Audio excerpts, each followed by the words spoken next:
That night, everything changed. Hello, I am a man whose life has not been easy. Some might think my words are those of a privileged person.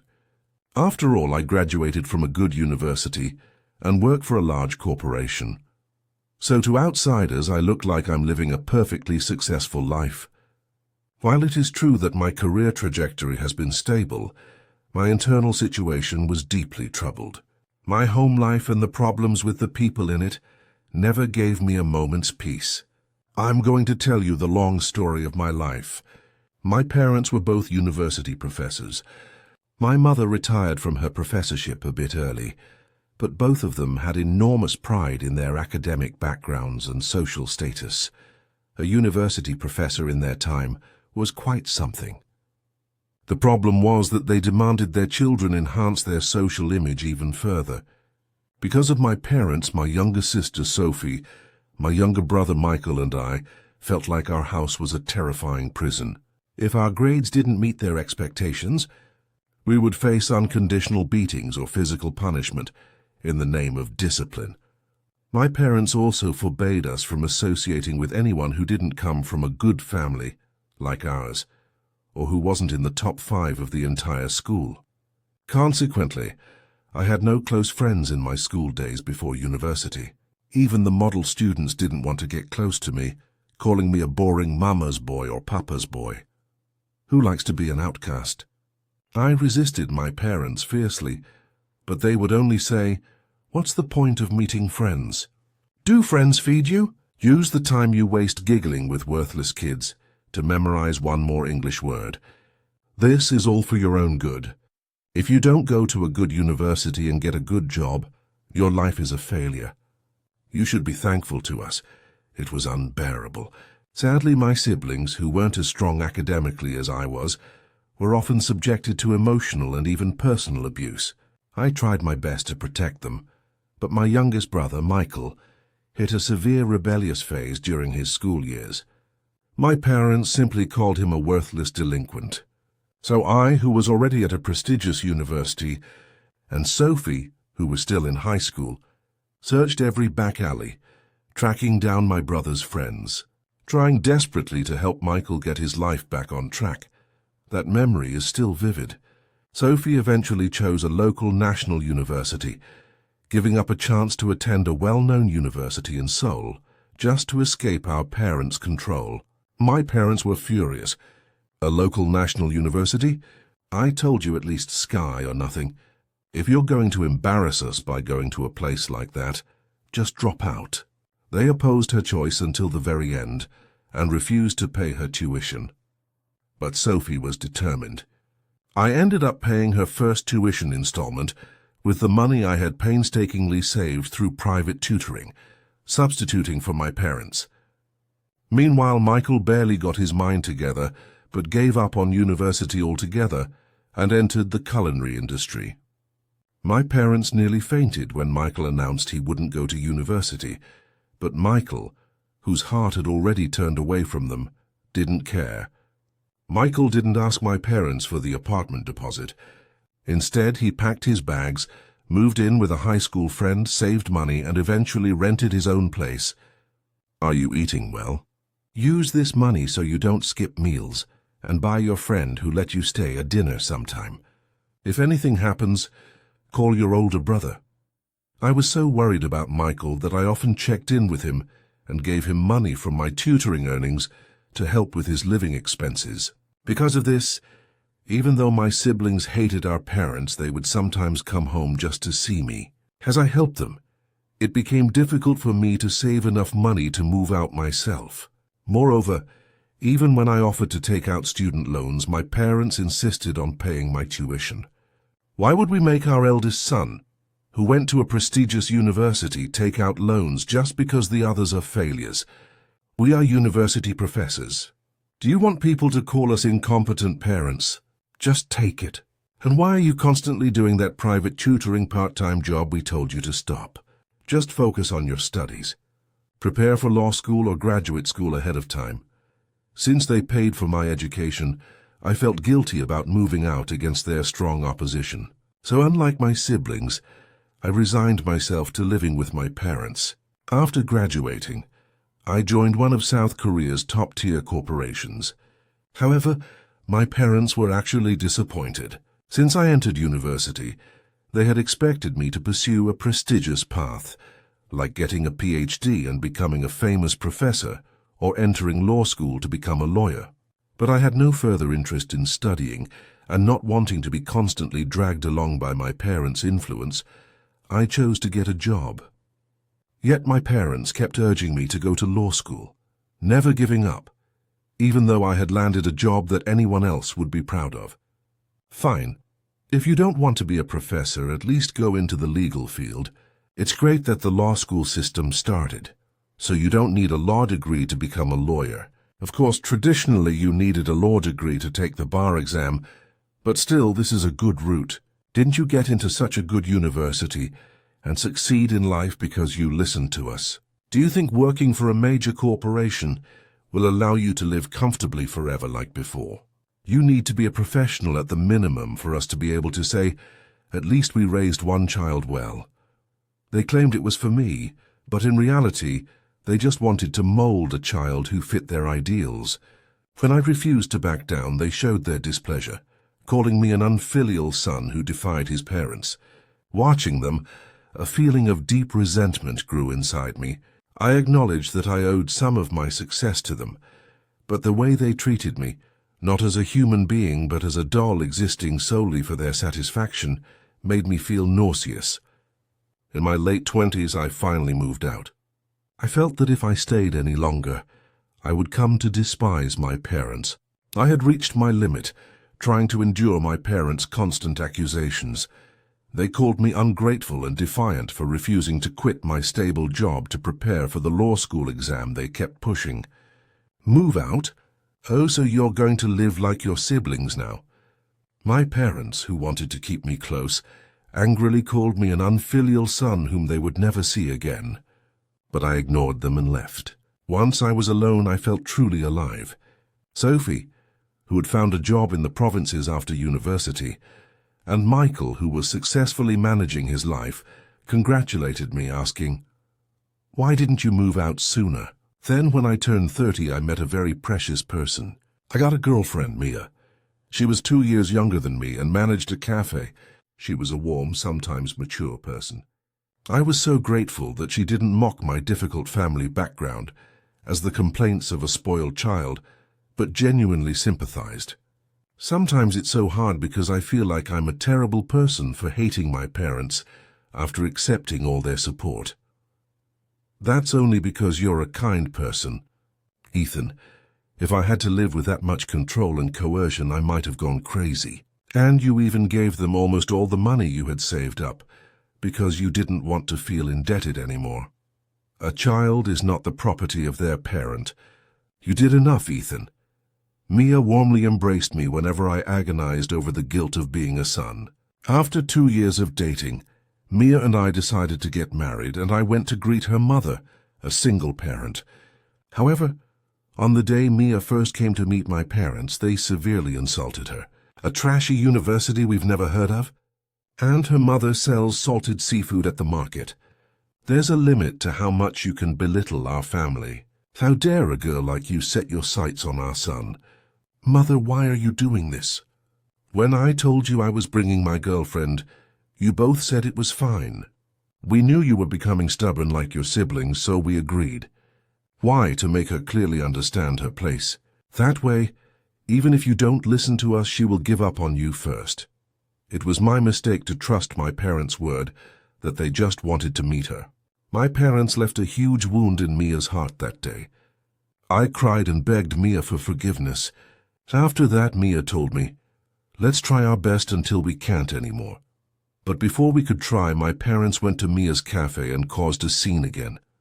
Mia's mother was there that day too. In the end, Mia tearfully said goodbye to me.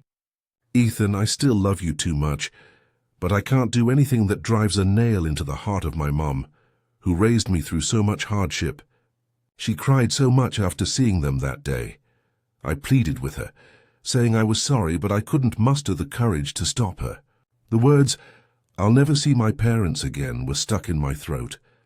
But then I realized I should have taken a firm stand when my parents insulted Mia so severely. That way Mia's mother wouldn't have been hurt again.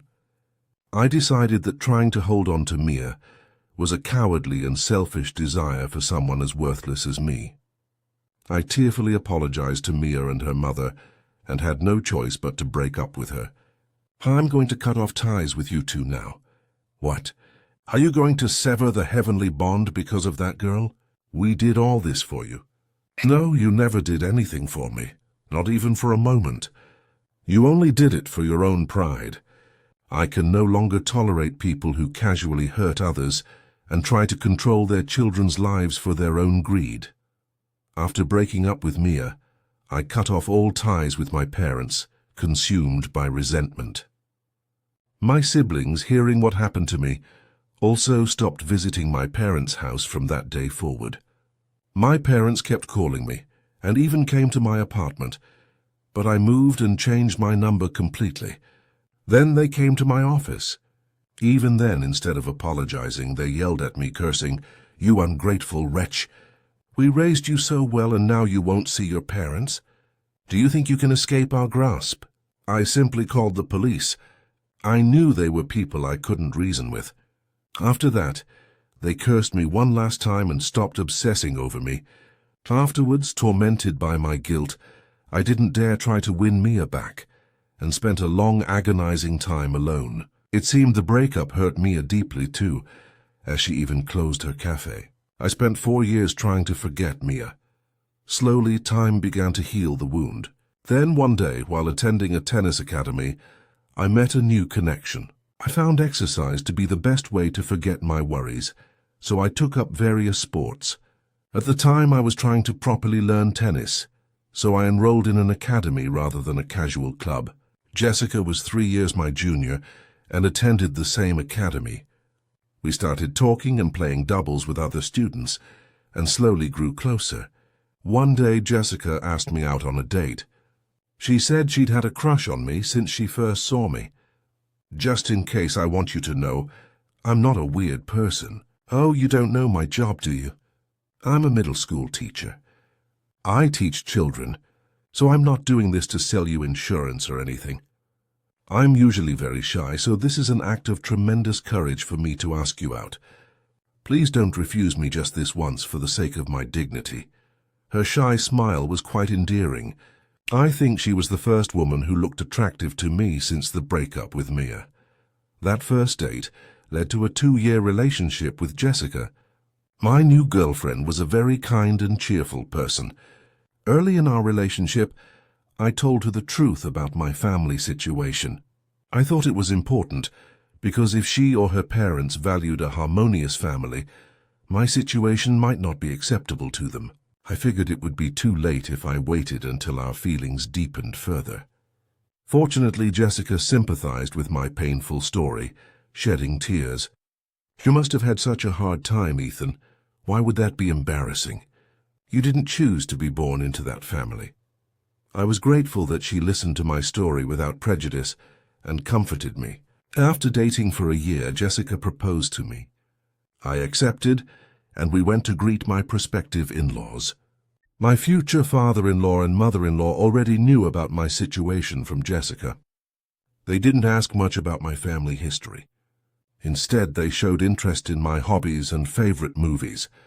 I really enjoy those action movies too. We'll have matching tastes when we watch TV as a family. Ethan, I heard you used to play ping pong. I often play with the neighborhood ladies.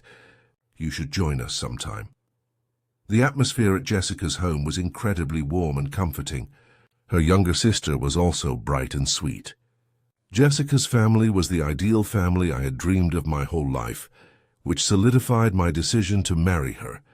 Later, I introduced Jessica only to my siblings. Given the painful memory of how my parents hurt Mia, I had no intention of inviting them to the wedding. After introducing each other to our respective families, we booked a wedding hall and began planning in earnest. We decided to live in an apartment I had bought in Gyeonggi-do with a loan, which was currently leased out. We planned to move in when the tenant's lease expired. Jessica, meanwhile, was responsible for the wedding costs, the honeymoon and the furniture. Jessica's parents apologized for not being able to help us financially, but I was grateful just for their sincerity. I believed it was natural for the person with more means to take on more responsibility. Wow, that dress is so pretty. Oh, I think we can try that one on. Want to go try it?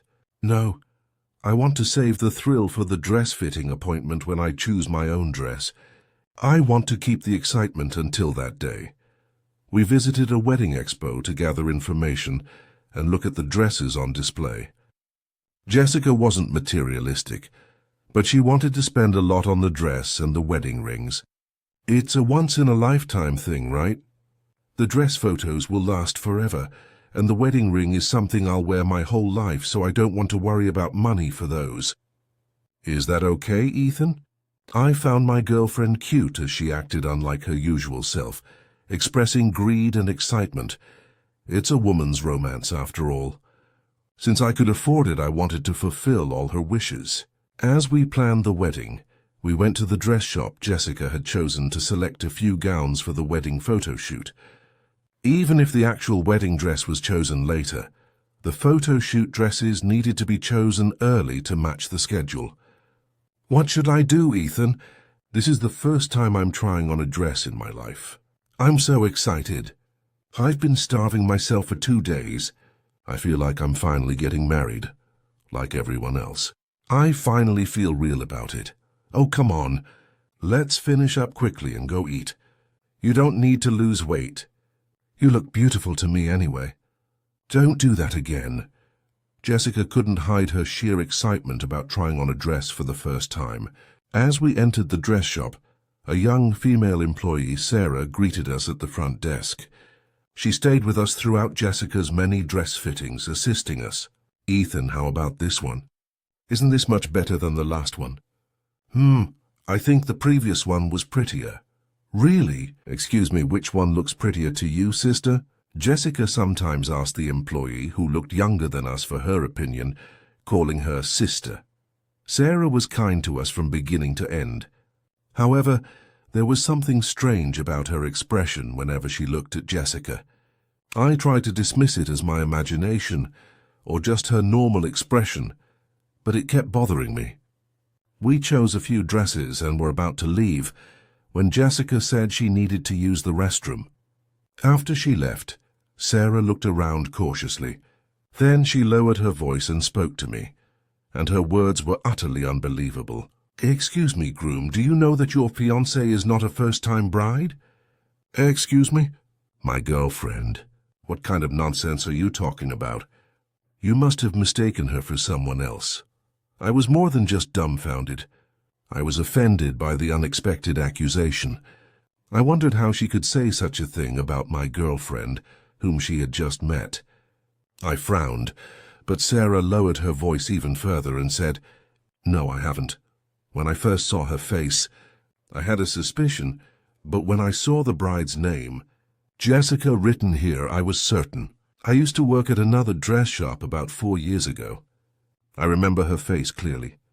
She came in with another man for a dress fitting. I can never forget it. Wait, my girlfriend said she was a first-time bride. What is this all about? I don't know the whole story, but she'll be out soon, so take this. It's my name and contact information. Please call me. I heard her keep talking about getting married for the first time, and I think you're being deceived. I'm saving your life. Ethan, did you wait long? Let's go grab something tasty quickly. Sarah, who had just whispered those shocking words, handed me a piece of paper with her contact information right before Jessica came out. Jessica came out immediately after, so I instinctively slipped the paper into my pocket. Feeling uneasy, I left the shop with Jessica and went to eat. But I was so distracted that I couldn't tell if I was chewing meat or gravel. With a troubled heart, I carefully asked Jessica, Jessica, you said you hadn't dated much before meeting me, right? Yeah, I was busy with school and didn't have time to date. The last time I dated was right after I graduated from college, and that was only for about 3 months. I told you I was shy and hadn't dated much. Why the sudden question? Oh, nothing. I was just asking. Jessica once again maintained that she had barely dated, let alone been married. I wanted to believe her, but I decided I had to hear Sarah's side of the story first. After dropping Jessica off, I immediately called Sarah. She suggested we meet in the evening after her shift ended. I waited until evening, and when I heard Sarah's story, I was horrified. As I told you, that woman is definitely not a first-time bride. Even after all this time, how could I forget the face and name of a woman who almost made me quit my job and seek therapy? Yes, therapy. Yes, I told you that woman came to the other shop with a different man a few years ago. She looked completely different from today. Her then-fiancé kept speaking harshly to the man, calling him names, ordering him around like a servant, and even hitting the back of his head. Although she was smiling on the outside, I inwardly tutted, thinking what a terrible woman she was. But she didn't just treat her future husband that way. She treated all the dress shop employees like her personal servants. Sarah recounted Jessica's behavior as vividly as if it had happened yesterday. You might think a bride is sensitive, but this was beyond that. As soon as she arrived, she tossed her coat and bag at me, who was at the front desk, and started complaining loudly, saying it was disgusting that the place was so high up and that it was difficult for people to walk up. The elevator in that building was broken that day. No, are you saying my girlfriend really did that? Yes. Then before the fitting even began, she ordered me to bring her coffee with sugar. Brides usually don't ask for that, because they have to go straight to fitting and don't have time to drink. Since we were pressed for time due to the next appointment, I politely suggested she enjoy it after the fitting when she had more time. She looked at me scornfully and said, "What's wrong with the service here? Isn't customer service the most important thing? You look young, but why is your work attitude so terrible?" The more I listened, the more unbelievable it became. Sarah explained that Jessica had seemed upset from the beginning, perhaps because she had argued with her then-fiancé that day. But even so, how could she treat an employee like that? Sarah eventually suppressed her frustration and brought the coffee, but Jessica, seeing the hot coffee, ordered her to bring it back as an iced one. When Sarah returned with the iced coffee, she accidentally stepped on the very tip of Jessica's shoe. At that, Jessica threw the entire cup of coffee right into Sarah's face. "No way, are you serious?" Yes, I was so shocked, and the other employees were scrambling, and that woman was screaming obscenities, asking if I knew how expensive her shoe was. Then she shouted at the manager, "Clean this up. It's disgusting."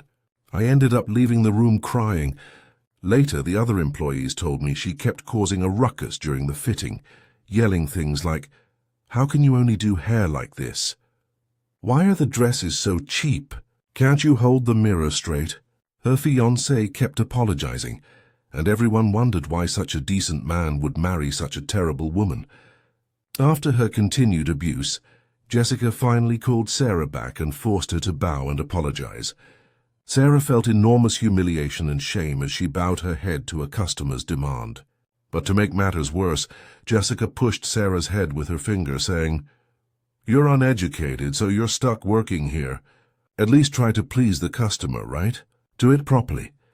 After the fitting, Jessica didn't even sign a contract with the shop, saying she preferred the dresses at another place. After finishing her story, Sarah burst into tears. You might not believe me. I saw that she completely hid her true nature earlier. Yes, honestly, it's hard to believe such an extreme story without any proof. But it was definitely that woman, Jessica. So for your own sake, please do a background check. I developed trauma after that and had to quit my job for a while and receive psychiatric treatment. I can't believe I ran into her again by chance like this. She didn't seem to recognize me, though. Back then, everyone just endured difficult customers, so I never even thought about reporting her. But I can't stand by and watch a woman who hides her past like that live a happy life. That's why I mustered up the courage to tell you. Thank you for telling me this. I listened to her unbelievable story and returned home. Then I began to investigate Jessica, just as Sarah had suggested. Her account was too vivid to dismiss as the ravings of a crazy person, and Sarah's tears didn't look like a lie. The result of the investigation was that Sarah's words were all true. Although I couldn't confirm the incident at the dress shop, Jessica had indeed been married once, just as Sarah had said. This forced me to conclude that everything Sarah said must be true. How could this happen? Oh, and Jessica also has a son. Her ex-husband is currently raising him. I nearly fell over again when I heard the private investigator's report. Jessica even had a child. She had gotten married 4 years ago, had a child and divorced only 2 years later. That meant Jessica had approached me only 1 year after her divorce, all the while keeping the fact that she had been married and had a child a secret. "Hello, my name is Ethan Park. Are you Mr. Daniel Shin, Jessica's ex-husband?" I called Daniel, whom I had found through the investigation, and requested a meeting. Daniel was shocked but readily agreed to meet me. I was able to hear the full shocking truth about Jessica from him. We dated for a long time since we were in college. She was a bit immature and materialistic, but I loved her then. But when I only managed to get a job at a small to medium-sized company, she started looking down on me, constantly comparing me to the boyfriends of her fellow teachers. Jessica, who considered her job as a middle school teacher a huge deal, constantly belittled her ex-husband. Do you know that a middle school teacher is highly regarded by well-off families, right? Even if the times change, there's no better bride than a teacher. My college friends who are teachers are all dating or married to guys who work for large corporations or are professionals. Look at you, it's so embarrassing. And do something about that cheap car, too. I'm mortified. Though deeply hurt, Daniel couldn't shake off his feelings for his longtime girlfriend and ended up marrying her. Jessica, too, must have found comfort in Daniel, who accepted all her spiteful, awful behavior because despite all her complaints and contempt, she married him. Daniel thought marriage would change her and make her calmer, but it didn't. Life after marriage was hell. "Why didn't you buy us a house? I don't want to live in poverty like this." She constantly took out her frustration on him and eventually resorted to physical violence. Would such a person be a good mother? After giving birth, she complained about her body shape, neglected the baby, and just dumped the child at her parents' house. She always disrespected my parents, calling them people who had nothing to pass down. I realized that if I stayed with a person like this, I wouldn't live a long life. So I divorced her before it was too late. Daniel shook his head, saying that thinking about those 2 years of marriage gave him chronic stress and stomach ulcers. My in-laws were good people, but what's the use? Their daughter, the mother of my child, was despicable. My father-in-law and mother-in-law constantly apologized to me, but they had spoiled their daughter too much to properly discipline her. Jessica's sister pretended to be innocent and kind in front of me, but behind my back, she was always demanding money and quitting jobs after just starting them, a complete spoiled brat. How could she hide such a terrible reality from me? How could this happen? Exactly. I was shocked when I heard from you too, Ethan. I was already angry because she wasn't sending child support properly these days, but hearing she was planning a fraudulent marriage gives me the chills. I hate to say it, but given her personality, she must have deliberately pursued you because of your job. She always judged men only by money. You almost made a terrible mistake. You absolutely must not marry that woman. She's probably acting sweet and innocent because you earn well. But how long can she hide her true nature? Once married, she'll constantly talk about money and treat you as her cash cow. Thanks to Sarah's courageous exposé, I learned the shocking truth about Jessica.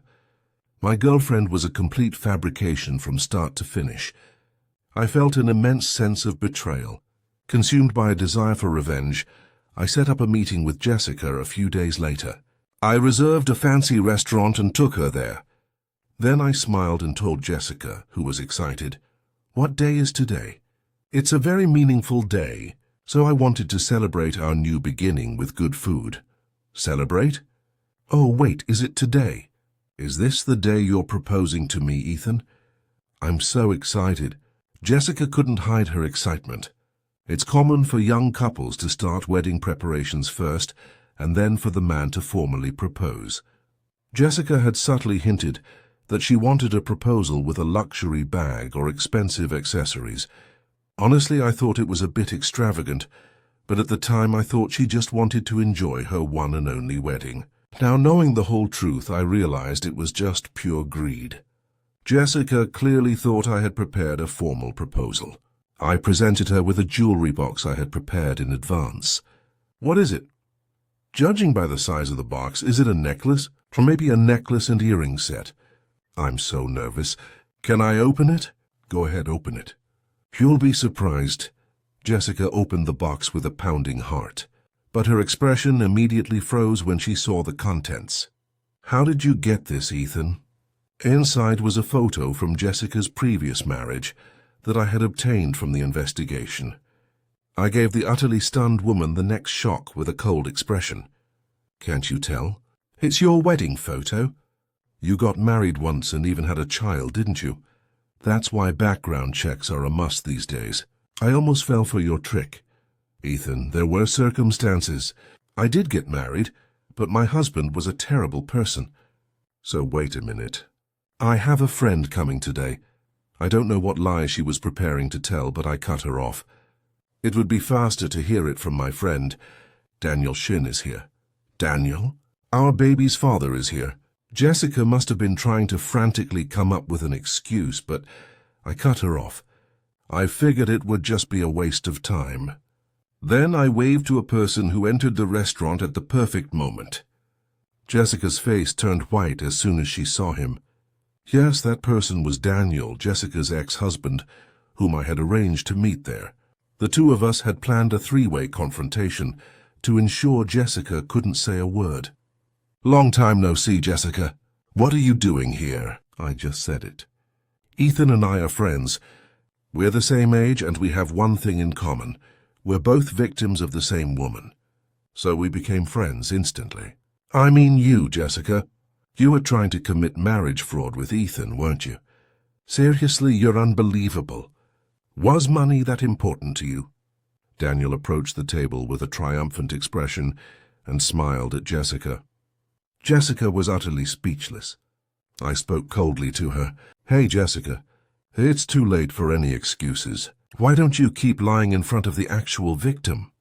Was this person really a terrible person, forcing you to divorce and leave your child? How does that have anything to do with lying to me? Huh? You have nothing to say. Of course it's a lie, and your lies to me were all driven by your greed. You approached me for my money and my job, didn't you? Why does a middle school teacher live such a miserable life? I looked into you. I heard you went around abusing service workers when no one was looking. Aren't you ashamed of yourself being a school teacher? With everything exposed, what more could she possibly say? Her face flushed red, and she couldn't even manage a proper apology. I immediately told her the engagement was off. I said today was the day we start fresh. You expected a grand proposal, but today is the day you, the fraud, get dumped by me. It's the day I saved my own life from falling into a pit. Since you used your own money to book the studio, wedding shop, and wedding hall, you'll be responsible for all the cancellation fees. Now get out of my life forever. Having no words for me, Jessica suddenly turned her anger on her ex-husband, glaring at him. Hey, Daniel Shin, you've never been helpful in my life. How much did my life suffer because of you? How dare you interfere with my life until the end? Then why did you try to commit marriage fraud and ruin an innocent person's life? Please stop living such a shameful life. You make me embarrassed too, because I married a woman like you. And send that child support, or I will take legal action. You know that you can go to jail for not paying child support these days, right? In this way, the two of us taught the woman who belittled other people's lives a severe lesson. Immediately after, I called off the engagement.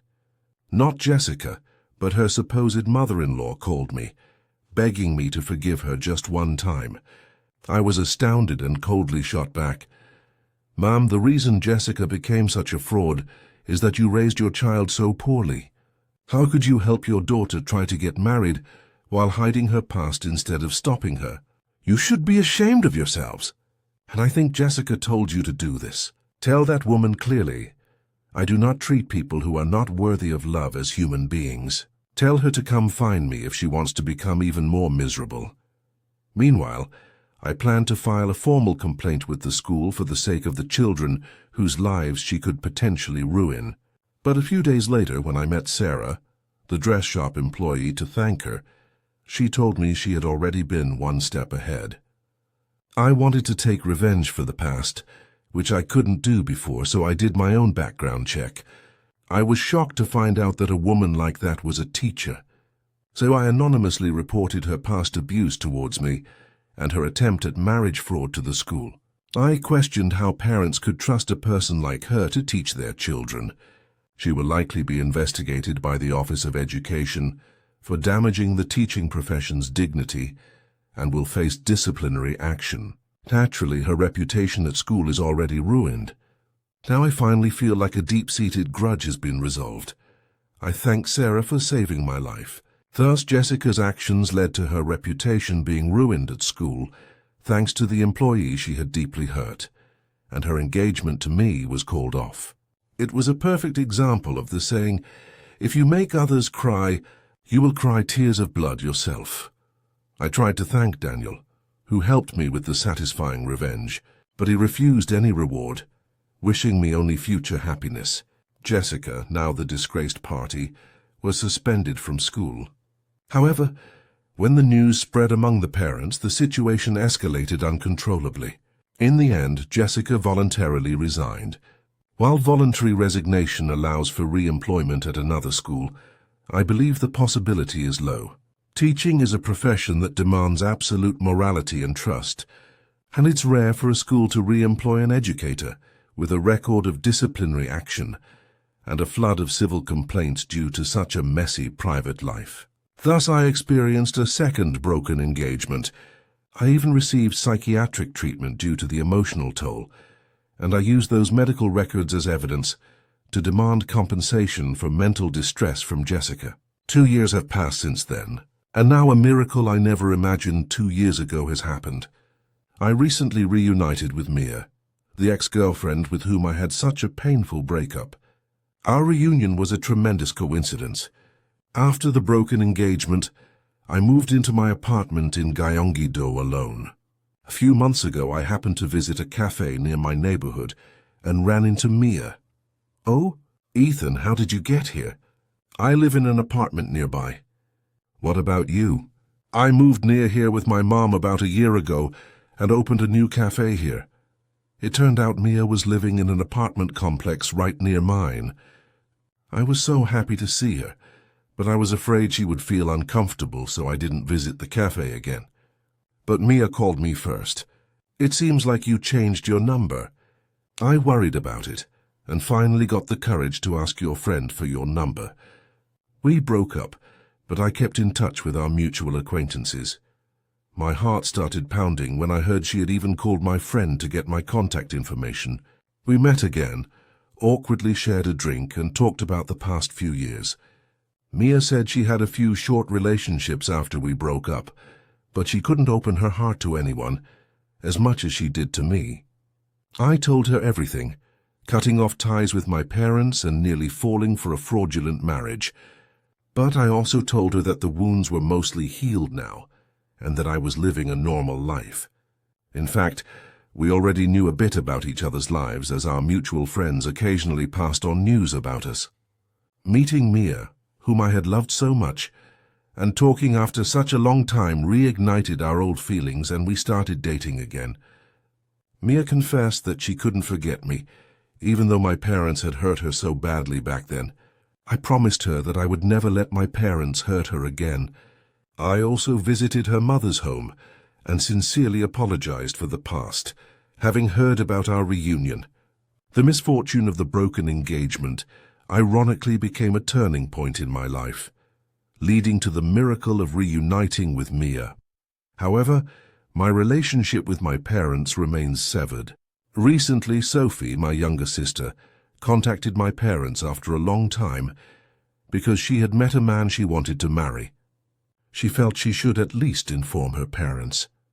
But my parents cursed her out. You insisted on going to that university we opposed, only caring about your older brother and cutting off your parents. And now you call to say you're getting married? You must be bringing home some ungrateful, worthless person with a mediocre job just like you to have a low-class wedding. Let me be clear, we have no wedding funds to give an unfilial child like you, nor do we have any desire to congratulate you. Deeply disappointed by the call, Sophie hasn't contacted them since. Michael and I heard the story and knew that our parents hadn't changed at all. So Michael and I have given up on expecting anything from our parents and are helping Sophie with her wedding preparations as her brothers.